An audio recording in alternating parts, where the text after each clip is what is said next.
Welcome to Haptic and Hugh's Tales of Textiles. I'm Jo Andrews, a hand weaver interested in what textiles tell us about ourselves and our communities.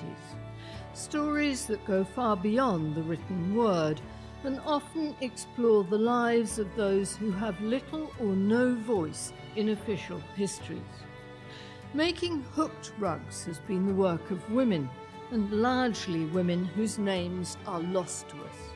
Constructing something new out of something old and worn, making ends meet, covering cold floors cheaply, replicating what they see out of their windows, or perhaps memorializing the family cat in the design. This is the stuff of everyday lives, and yet over time these mats have become something more. They've played a role in defining an American vision of itself as a nation of homespun, self-reliant pioneers. They were an economic lifeline for impoverished fishing families from Labrador and Newfoundland. And in Britain, they have never ceased to be a living tradition. It's never died out. It was always strong in Scotland, northeast England particularly, Tyneside, mostly in rural or fishing communities, and also in America. And that's interesting because the Americans took it as they do, several steps further. They've got much more sophisticated designs, and they have examples in all their best museums, whereas here, on the whole, old and dirty, worn rag rugs were thrown away and just made another one. But in America, they're treasured heirlooms, and there's a lot of interest there. I'm pretty sure it was taken there by immigrants from this part of Britain, and it's also quite strong in Australia and New Zealand. And most interestingly, a friend went to the Falkland Islands not long ago and brought me back photographs of rag rugs in the museum in Stanley. So I would say it was an Anglo-Saxon tradition, but it goes back so far and it's not really documented in wills and inventories and things because people didn't rate them highly enough to put them there. But I haven't done a lot of research on the continent, but what I have has drawn a blank. Emma Tennant is an expert rag rug maker and has also written one of the best histories of hooked rugs. But before we go any further, we need to clear up some linguistic differences. This podcast is about mats that are hooked or prodded through a burlap or hessian backing. In North America, these are called hooked rugs. In the UK, people tend to call them rag rugs. In this episode, you'll hear both terms used. And just to be clear, I asked Emma to explain the two main methods used to make these rugs. Right, there are several different vernacular names for these rag rugs. One is the hooky, where you have a longish strip of material, in my case always wool because it doesn't get dirty like synthetic fabrics do. And also I'm lucky I live where tweed is made and jerseys are made. You cut it into a long strip, roughly an inch or 3/4 inch wide if it's very thick like a blanket. And you hold the long strip under the back of the hessian and you pull it through with your hook and to make a series of loops. And oddly enough, there's no knotting, there's no sewing of ends. It just holds itself together with the tension of the hessian. And that makes quite a well-defined pattern. The other technique is to cut it into shorter strips about 2.5, 3 inches long. People used to measure it off the strip by the standard matchbox. And then you just push it from above with a blunter thing, like a blunt pencil, not a hook. And again, the tension of the frame holds it together. But you end up with a shaggy surface. And that's a proggy. So that makes a less well-defined outline if you're trying to do a dog or a cat or a bunch of flowers. It also attracts dirt much more easily, and if you have dogs in the house, it gets very doggy hairy. So I prefer the long hooked line of loops. In Britain, the peak of rug making was in the late 19th and early 20th century. Emma lives on a farm deep in the border country between England and Scotland, where there was a strong rag rug tradition, one that lasted long beyond those years. I asked around, and sure enough, every family had a frame up in the attic, not been used maybe for a while, and a hook, which was usually handmade by the local blacksmith with a shank from an old wooden handled tool and a homemade hook.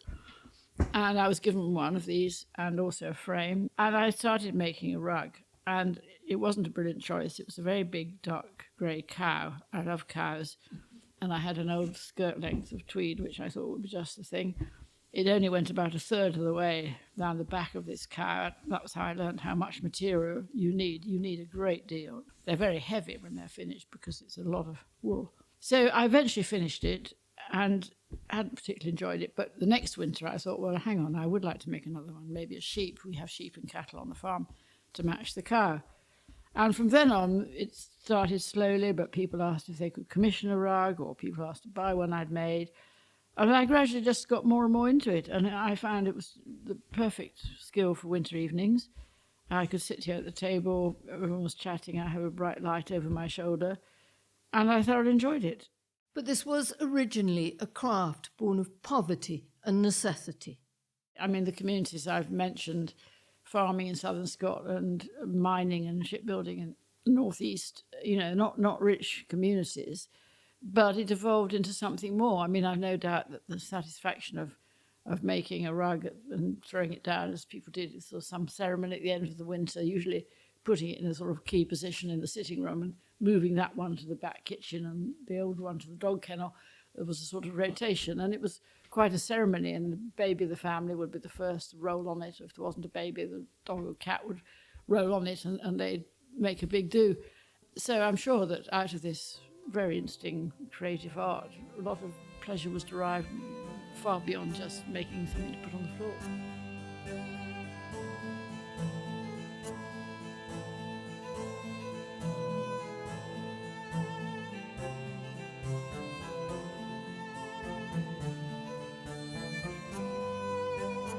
And for a long time, in the small rural communities of Northumberland and southern Scotland, rug making was a social activity too. Yes, I mean, the word would go around the village.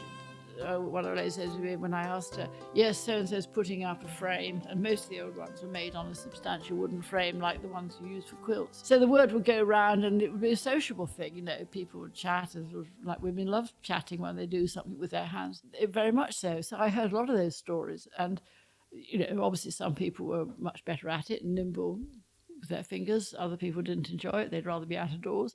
But it was definitely quite a big thing, and everyone was familiar with it, certainly. Men played a role too. They made the frames and hooks, and often drew the designs using a burnt stick, like a giant charcoal. But there has always been this link with poverty. A rag rug marked you as being too poor to buy a proper carpet until quite recently. As soon as you could afford to buy a rug, you bought one. I remember going to Carlisle Station years ago, and I had one rolled out onto my arm, something I'd made for someone in London. And one of the porters, this shows how long ago they were still porters at the station, he said, "Oh, you've got a rag rug under your arm."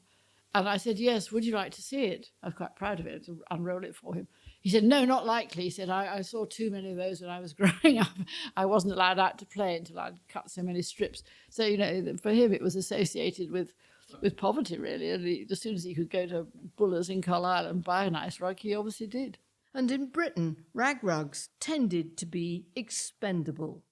Certainly they were just worn, and then when they got too dirty, they were downgraded, sometimes used to cover the potato clamp in the winter or the dog kennel, and then thrown away, whereas in America they were much more highly rated. They were treasured, and there was some in the Metropolitan Museum in America, in New York, and in other museums in Canada, and particularly on the East Coast, which makes me think that they went there with emigrants from this country. There's no doubt that in the US, hooked rugs entered the folklore of American frontier life. I think one of the reasons for that, which is strange to believe now, is that probably right up to the end of the 19th century, Britain was a much richer country than America. I mean, if your daughter knew those books, Little House on the Prairie and so on, Laura Ingalls Wilder. I mean, do you remember the story where the husband went off to the nearest town, which was quite frightening, leaving the wife and children alone in quite a frightening, lonely place, and he came back, and his present for the wife, this was like giving her a diamond ring or something, was a pound of white sugar. I mean, that was the ultimate luxury. And so that sort of pioneering life meant that people were were really poor and they couldn't afford anything. They had to make everything for the house, the children's clothes. They made the house themselves out of these log cabins. It was an extraordinarily self-sufficient way of life, and these rag rugs were part of that. And then sort of slightly higher up the sort of social hierarchy, they copied things they'd seen in museums, like quite sophisticated French carpets and things, and that went on as a tradition in America. And as I say, a lot of those are now in the Metropolitan Museum in New York and similar institutions, whereas here it stayed very much sort of on the kitchen floor.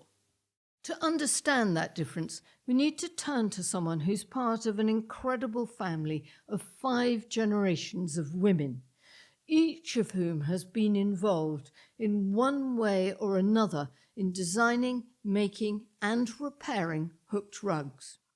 My mother was a rug hooking teacher, and actually she learned how to hook when she was pregnant with me.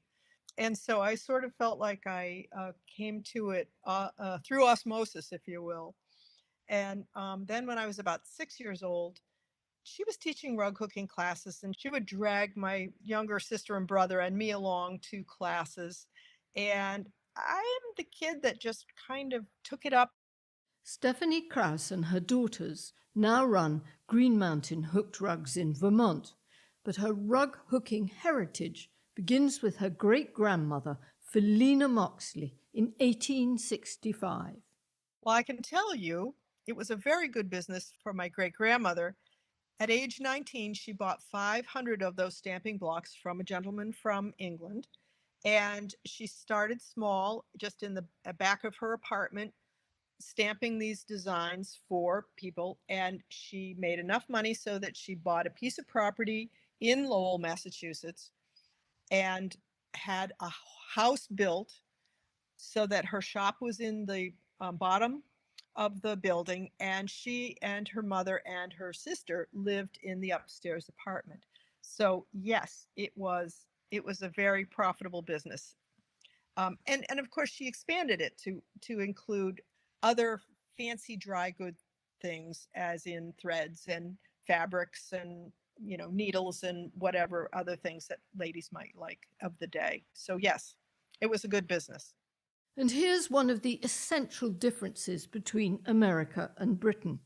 In America, rug hooking began as a home craft, but by the middle of the 19th century, much more complex, standardized patterns could be bought. At first they were hand drawing these things. They took those burlap sacks and they hand drew the things that meant something to them, their flower garden or their special animal. I think perhaps they started doing some commemorative kinds of things, commemorative birthday or an anniversary, or it's a wedding rug or something along that line. Edward Sands Frost was an itinerant peddler in the probably 1840s, 50s, 60s, right in there. And he realized, as he's going around all these farms, he's realizing that these women are hand drawing many of their designs, and he decided that he could create patterns, and multiple patterns, using tin, a big piece of tin with cutout sections, and then inking over that tin, and have the ink set come through to these burlap pieces of fabric. So you begin to see more standardized kinds of pattern making. Her great-grandmother, Philina Moxley, was doing the same thing, using a series of stamping blocks of different elements like leaves and flowers, and then combining them in her own designs. Stephanie still has some of the blocks. And one weekend, my mom was cleaning out her rug hooking supplies and all of her wool fabric, and my dad showed me some of these wooden stamping blocks. I was like, oh my gosh, I have to design a rug using these wooden stamping blocks, which I did. And I used some of the wool from my mom's stash and created my first rug hooking pattern using great-grandma's stamping blocks. So yes, I still have some of the blocks. You can see some of Stephanie's rugs from her great-grandmother's designs on the webpage for this episode, which you'll find at www.handmade.com. hapticandhue.com/tales-of-textiles Series 7. These were elaborate designs. Oh my gosh, she was wonderful, absolutely a wonderful designer. Many of them are florals with sort of some are scrolls that can be added as an outside border, but primarily florals. And also she designed some with curlicue letters and what have you. She had one that was a horse head, and because my mom was raised on a horse farm and then she ultimately raised horses also, she used that block, that horse head block, and created a hooked piece using that. But not all the blocks survived. So another piece of the story is that there was a coal strike in the 1890s, and so a lot of those wooden stamping blocks went into the fire. And my grandmother had a memory of, as a young girl, of raking those tin strips out of the fire, out of the grate the following morning after they were burned. However, of the approximately 2,000 stamping blocks that my great grandmother had, about 500 of them survived. Many of the larger ones did not survive, so that's kind of sad. Many of the remaining blocks were donated to a local museum.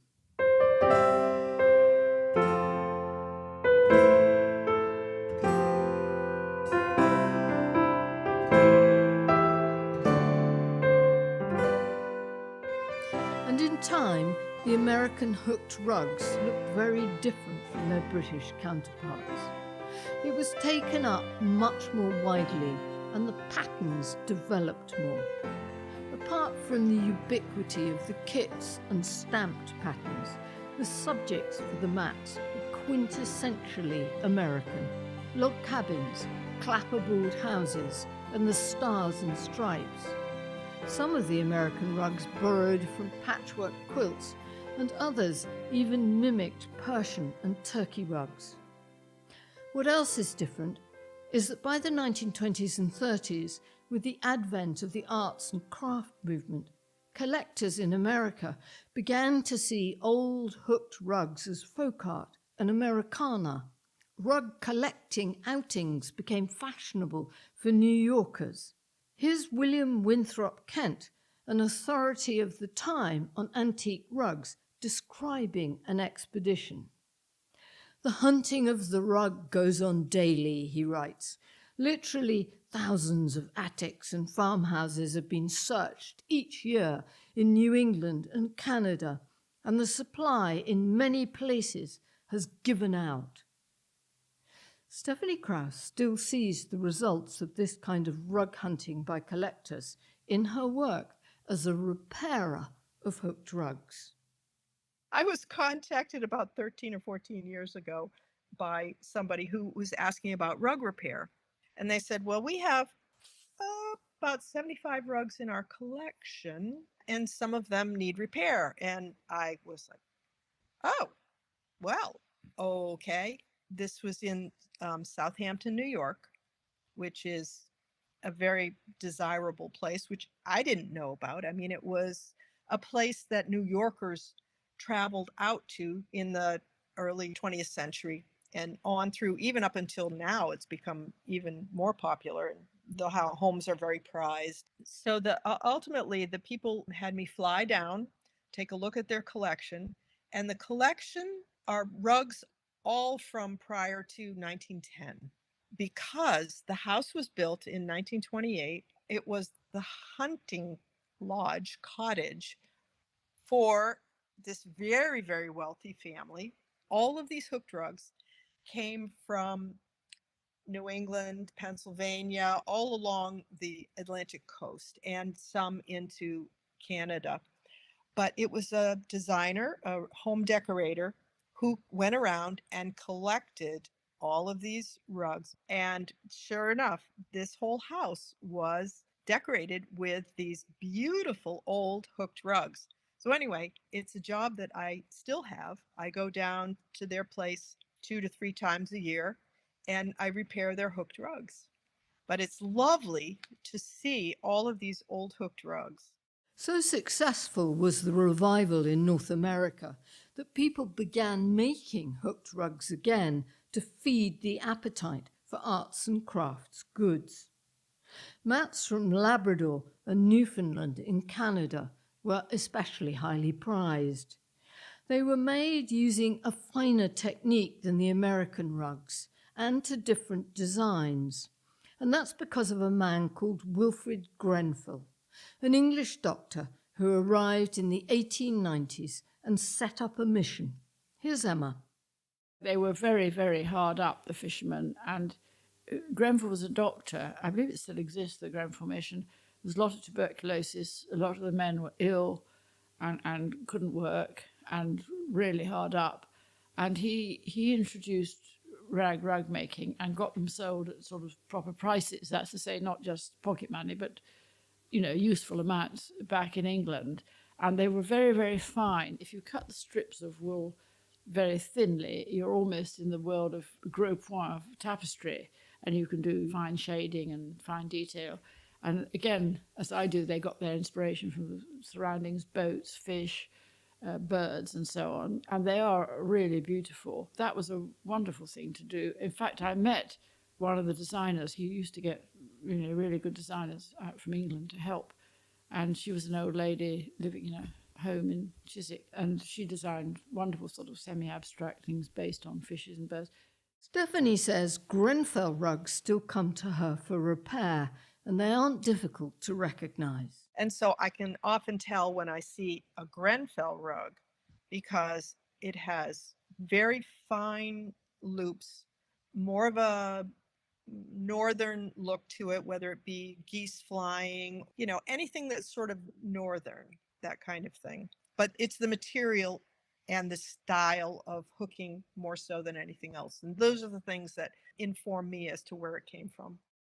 Even in Britain, the rug did slowly begin to leave the kitchen floor. There were rag rugs at Vanessa Bell and Duncan Grant's house, Charleston in Sussex. And one of the great Bardfield artists, Lucy Aldridge, began making beautiful hooked rugs during the Second World War. But the artist who really saw them was Winifred Nicholson, who lived for much of her life in Cumbria. She was a professional painter, deeply invested in modern art movements. And at the time, that included so-called naive art. She began to encourage local rug makers to use better design and to see the worth of what they were doing. Here's Emma. Yes, well, Winifred was a sort of force of nature. I mean, she was a really remarkable person. She was the first wife of Ben Nicholson, the artist, and when they were married, they lived in France and also Switzerland. They were friends of people like Mondrian. They were right at the heart of the art world of the 20s. And when she and Ben split up, leaving her with 3 smallish children and a single mother, she returned to Cumbria and to a house on the Roman wall where I got to know her, because it was not far from where I live. And she was, as well as being, a very good artist in her own right, she also was very interested in local crafts, which she discovered were going on around her. And she encouraged them, first by selling rugs designed by local people. I bought 1 or 2. I wish I bought more. Some of them were really good. And also by encouraging people. She was very idealistic, and she thought that everybody had a sort of artistic spark if they could only find it. And it was better for them to do something that they thought of themselves. But she helped people. And she did sometimes design rugs, but she was a force for good. Emma has a number of the Winifred-inspired rugs at her house. One in particular I loved, a big fish made using offcuts from the Carlisle company that made covers for British Rail train seats in the 1970s in a particularly virulent turquoise. It looks much better on the fish. With Winifred Nicholson's support, the local museum began to collect them. She certainly saw them as valuable, something to treasure, something to encourage. I wish she was here now. She'd have a very interesting answer. But I think she'd say, as I do, that there's no barrier between art and craft. It's not as if there's a fence or a hard line. there's an overlap, and the best of craftsmanship is obviously becomes a work of art. There's a sort of merging. I always think it's like a wood, a forest that hasn't got a fence. It's gradually you get more and more trees, and you realize you're a forest when you were in open country before. I think the division between the two, which rather goes back to the way art schools divide things up, is very sad. I mean, I really admire artists like John Nash and John Piper, who have a go at everything from stained glass and tapestry to painting and printmaking. I think it's a great pity to divide these things into categories. Historians say that the origins of hooked rugs are murky, which seems to be code for they haven't a clue. William Winthrop Kent, the American rug expert, thought they went back at least until Tudor times and that they originated in the British Isles. Others, though, think that they may have arrived from Scandinavia with the Vikings.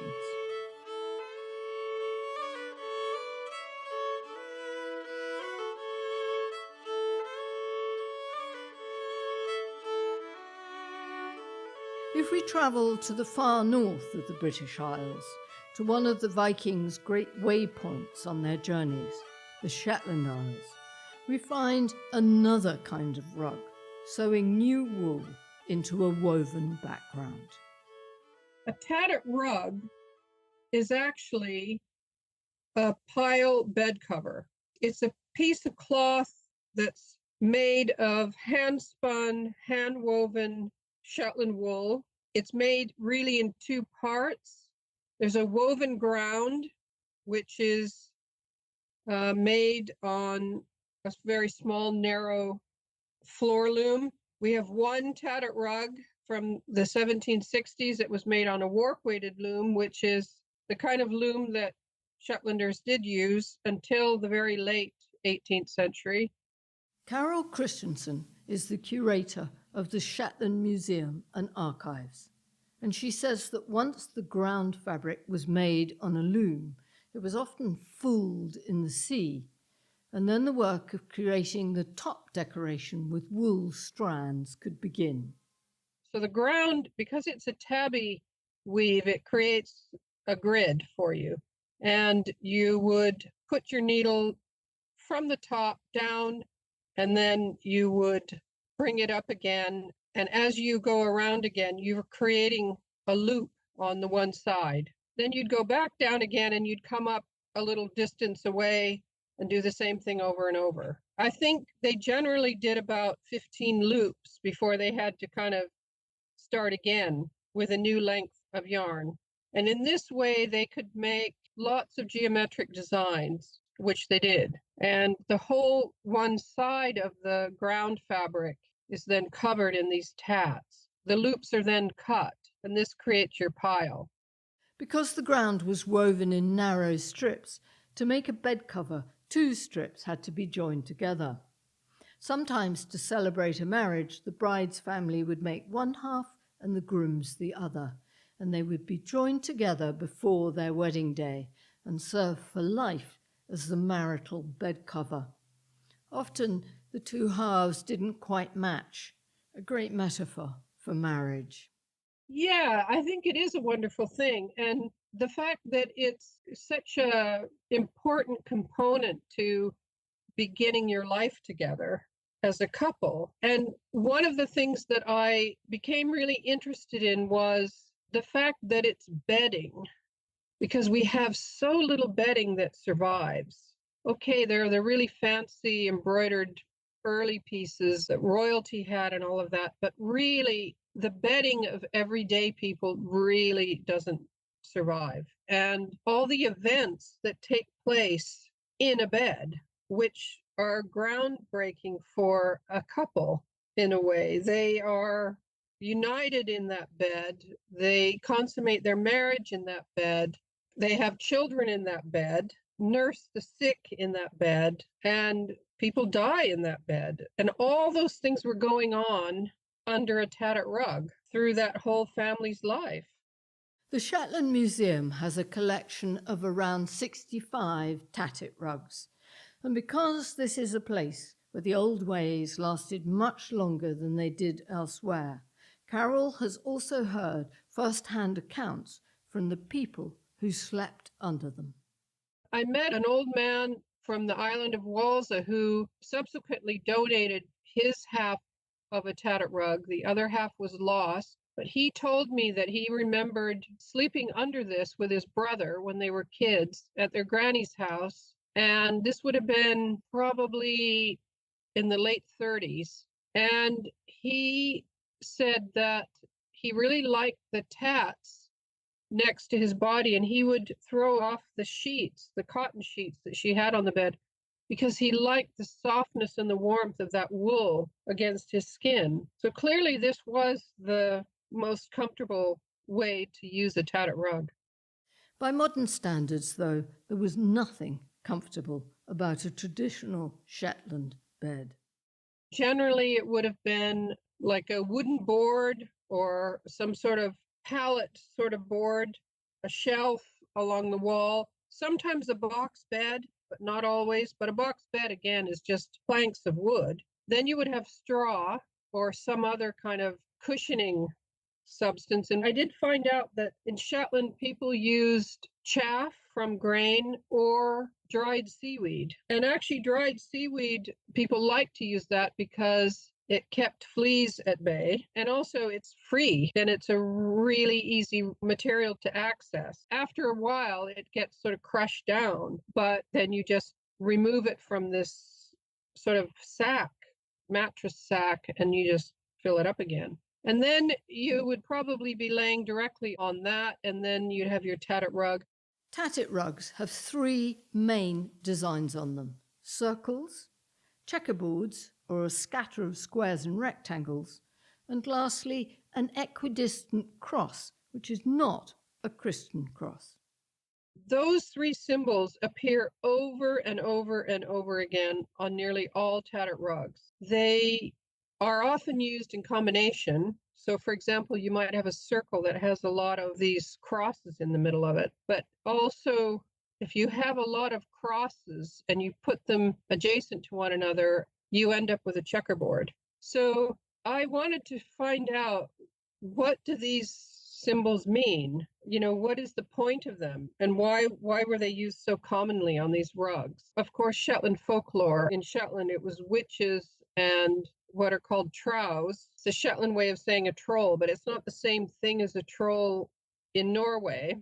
It's the small people that live in the remote countryside. So both trows and witches were considered to be a menace, potentially really dangerous, sometimes just really annoying. In all cases, you want to keep them away from yourself and your property. Carol researched Norwegian folklore too, as Shetland was part of Norway until the 15th century, and its influence remained strong. She found something important. The Norwegians used a multi-part symbol or a multi-part object to keep away what was called the mara, which is a creature that would come to you at night and sit on your chest and make it hard to breathe. And one of the symbols that the Norwegian people used to keep the mara away was the checkerboard, because they believed that the mara could only count to 3. And so a checkerboard, by definition, has to have at least 4 squares. So the belief was that the mara would count up to 3 and then have to start all over again because they could only count up to 3. And they would do that over and over and over again. And then they'd get so fed up with not being able to count all the squares, the checkerboard, that they would leave you alone. And the mara was believed not just to affect humans, but also livestock, and in particular horses. And so the Norwegians also would hang a pine branch where horses were stabled, because a pine branch is a multi-part object. It has a lot of needles. And so that was believed to have kept the mara away from horses. So that, to me, gave me some information about what these symbols might mean in tattered rugs, because the trows and the mara, they only visit at night. They're completely nocturnal creatures. And I think it was really telling that you've got a bed cover that's got symbols that's protecting you from creatures that visit at night. So a tattit rug was both a warm, practical thing and a magical one, imbued with the power to keep away the menaces of the night. Yes, because when you're asleep, you're very vulnerable. And the Norse had a lot of beliefs about sleep and about dreams foretelling the future and about having difficulty in dreaming bad dreams with bad events that are about to happen. I think it's also telling that the cross symbols, which were one of the main symbols you used to keep troughs away from you, a cross symbol is used primarily along the border of a tattered rug, in which case it's the border of your bed. It's the edge of where your bed is and your body starts. And although we may think of these as folk beliefs that we have long left behind, Carol thinks they still carry resonance for us. Once you're in that bed, you can consider that space to be a protective space. And we still kind of think of the bed in that way. And we're not feeling well, we go to bed and we feel better for being in the bed. So the bed really has a lot of meaning to it, even in modern times. And the other thing we have to think about in terms of these symbols is that some of them are still used today. So, for example, the symbol that we use to signify a place of help or a place of safety is one with a cross. And I don't mean a church. What I mean is a hospital or an apothecary, a chemist, the Red Cross. The Red Cross, they are all about helping, providing safety, providing protection from disease and disaster. And no wonder it's a symbol of a cross. That symbol is still being used, and we still recognize it today as a place to go, a place of protection, of assistance. So we still communicate in that way with that symbol.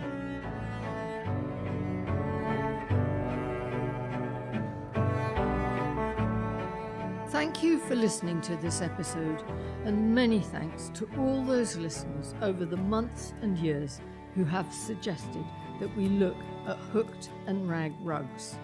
You asked for it. I hope it meets your expectations. It was a privilege to meet Emma Tennant and to see her rugs, to talk to Stephanie Krause and to hear about her unmatched heritage in hooked rug making and design. And I was delighted finally to talk to Carol Christensen about tattit rugs. If you would like to see pictures of some of the rugs we've talked about, then head over to www.hapticandhue.com/listen and look for Series 7. Haptic and Hue is hosted by me, Jo Andrews. It's edited and produced by Bill Taylor and sound edited by Charles Lomas of Darkroom Productions. It's an independent podcast free of ads and sponsorship, supported entirely by its listeners, who generously fund us through Buy Me a Coffee or by becoming a friend of Haptic and Hue. Friends get access to free textile gifts every month and an extra podcast hosted by me and Bill Taylor, where we cover interesting events and the textile news of the day. To join friends, go to www.hapticandhue.com/join. We'll be back next month with a new textile story, and we'll be featuring a history of the world in 12 carpets in the next Friends. But until then, it's goodbye from me, and enjoy whatever you are making.